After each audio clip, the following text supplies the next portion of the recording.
আমরা 3000-এর উপরে free kick practice করেছি। বাইসাইকেল শটটা প্রপারলি কীভাবে দিব সেটা নিয়ে অনেকদিন প্র্যাকটিস করতে হয়, ওইটাই আমার জন্য চ্যালেঞ্জিং ছিল অনেক। এবং আমরা যে সময়টায় প্রিপারেশন নিচ্ছিলাম তখন ভয়ঙ্কর রকমের গরম ছিল।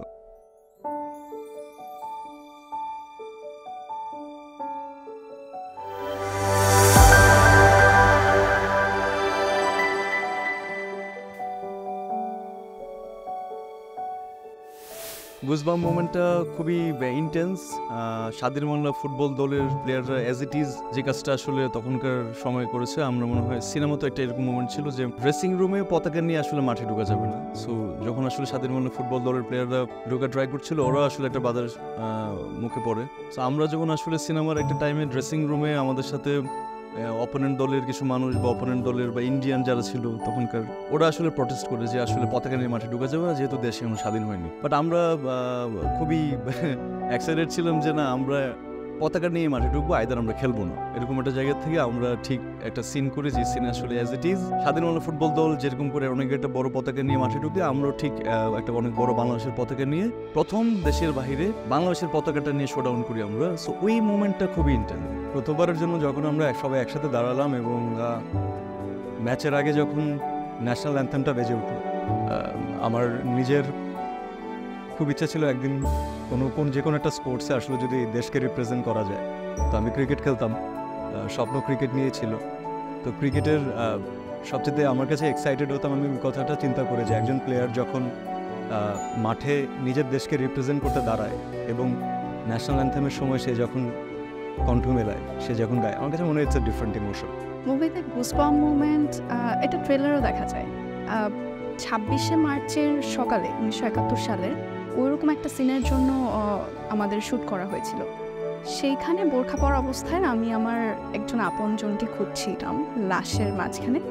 ওই যে সিনের প্রিপারেশন এবং ওই সিনের মাঝখানে, সিনের পরে যেই মহল তৈরি হয়েছিল শুটিং সেটে, ওইটা খুব ইন্টারেস্টিং ছিল। ওইটা আমার মনে হয় যে আমার জন্য গুজবাম্প মোমেন্ট। একটা তো হচ্ছে আমরা সবাই জানি যে রাজের যেই বাইসাইকেল কিকটা ছিল, so that was goosebump moment. এবং কাটটা আমরা দেখি মাঠেও বাইসাইকেল শর্ট দিয়ে গোলটা করছে, ওটা ছিল একটা গুজবাম্প মোমেন্ট। এবং মিমের একটা খুবই ইন্টারেস্টিং মোমেন্ট ছিল যখন আসলে ও রাজাকারকে আসলে শায়েস্তাটা করে।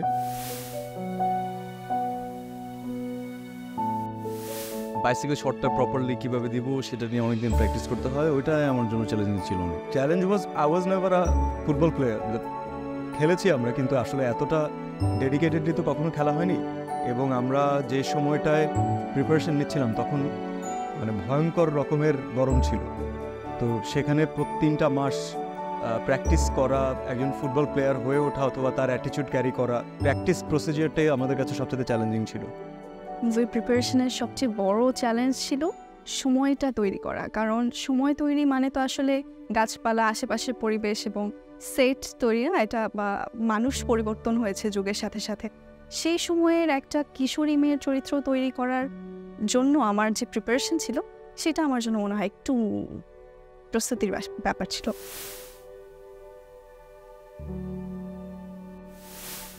সবচেয়ে চ্যালেঞ্জিং সিন ছিল পুরো ফুটবল খেলাটাই। কারণ আমাদের সবচেয়ে বড় চ্যালেঞ্জ ছিল যে সিনেমার গল্পটার সাথে আসলে ফুটবল ম্যাচটাকে আসলে আমরা কীভাবে প্রমিনেন্ট করবো। অ্যান্ড ফুটবল ম্যাচগুলো, নদিয়া হোক, মোহনবাগান হোক, মহারাষ্ট্র হোক, আসলে এই ম্যাচগুলো আমরা কীভাবে করবো। সো ওই টাইমটাই ছিল আমাদের জন্য অনেক বড় চ্যালেঞ্জ। এবং আমরা সাকসেসফুলি আমার মনে হয় একটা ফুটবল ম্যাচ করতে পারছি। এখন একটাই নাম, দুর্জয়। দৌড় শুরু করলেন দুর্জয়, ডান পায়ের চমৎকার শট, বল উড়ে যাচ্ছে গোলপোস্টের দিকে। আমরা 3000-এর উপরে ফ্রি কিক প্র্যাকটিস করেছি। আর ফিল্মে গিয়ে যখন আমরা প্রথম শটটা নিয়েছি তখন the first shot was okay shot. আমার জন্য ব্যক্তিগতভাবে আমার যে প্রথম সিনটা ছিল শ্যুটে, সেইটা আমার জন্য সবচেয়ে চ্যালেঞ্জিং ছিল। কারণ তখনও আমি ক্যারেক্টারটাতে শুটিংয়ে ঢুকিনি। তো ওই প্রথম সিন করার সময় আমার একটু কষ্ট হয়েছিল যে আমি কি আসলে ঠিকমতো করতে পারছি কিনা, ওইরকম অনেক কনফিউশন কাজ করছিল। কিন্তু যখন আমরা শুটিংটা শুরু করে দিই তখন তো আসলে চরিত্রের মধ্যে ঢুকে যাই, তারপর থেকে কোনো সমস্যা হয়নি।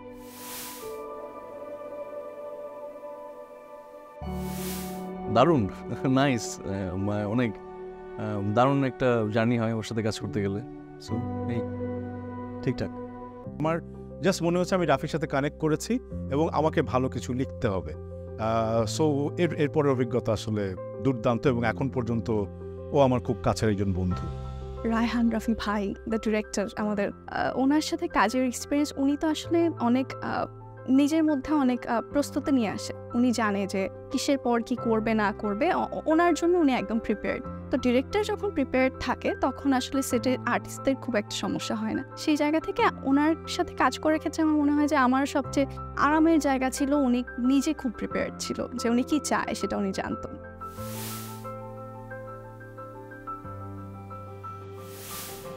ফার্স্ট রিয়াকশন, এমনিতেই ভালো একটা স্ক্রিপ্ট গল্প শুনলে আমি এমনিতেই খুব মুগ্ধ হয়ে শুনি, বাট এই গল্পটার সাথে যেহেতু আসলে আমাদের হিস্ট্রি, আমাদের 1971 এবং হচ্ছে মুক্তিযোদ্ধাদের পাশাপাশি কিছু মানুষ ছিল যারা ফুটবল খেলে আসলে যুদ্ধে অনেক বড় একটা অবদান রাখছে। সো পুরো গল্পটা পড়েই আসলে আমি মুগ্ধ আর কি। অনেক প্রিপারেশন নিতে হবে। স্বাধীন বাংলা ফুটবল টিমের যে ইতিহাস এবং এটাতে আমাদের বাংলাদেশের স্বাধীনতায় তাদের যে অবদান, এটাকে আরও বেশি এনলার্জ করা হয়েছে, আরও বেশি বড় পরিসরে আসলে দেখানোর চেষ্টা করা হয়েছে। স্ক্রিপ্ট পড়ার পর ফার্স্ট রিয়াকশন ছিল যে আমি এই ক্যারেক্টারটা করতে চাই। ইমা ক্যারেক্টারটা আমার ক্যারেক্টারে, এটা আমার মনে হয়েছে, এটা আমি অনুভব করেছি।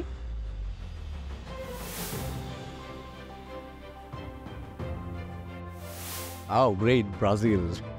ছোটবেলা থেকে তো স্পেন ছিল, আর্জেন্টিনাকে খুব ভালো লাগছে রিসেন্টলি। ফেভারিট টিম আর্জেন্টিনা, ছোটবেলা থেকে বায়াসড আর্জেন্টিনার প্রতি।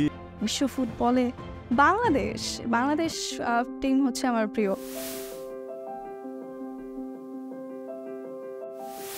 অনেকগুলা যদি আমি বলতে হয়, আগুনের পরশমণি। মুক্তিযুদ্ধে আমার খুবই প্রিয় একটা মুভি হচ্ছে ওরা 11 জন। এটা আমি বেশ কয়েকবার দেখেছি, ইভেন বড় হয়েও দেখেছি। মুক্তিযুদ্ধ নিয়ে প্রিয় মুভি, যেহেতু দামালে আমি কাজ করেছি, এটা তো প্রিয়র একটা জায়গায় আছি। এছাড়া আমার মনে আছে যে আমার বন্ধু রাশেদ, আমি যখন দেখেছি তখন আমার বয়সটা হচ্ছে ওইরকম একটু, আমি আরেকটু ছোট ছিলাম, এখনও আমি ছোট। তো ওই সময়টা দেখে আমি খুব রিলেট করেছিলাম, আমার খুব ভালো লেগেছিল, ইন্সপায়ার্ড ফিল করেছিলাম বয়স অনুযায়ী। একদিকে লাশের মিছিল, আরেকদিকে উল্লাসের মিশন।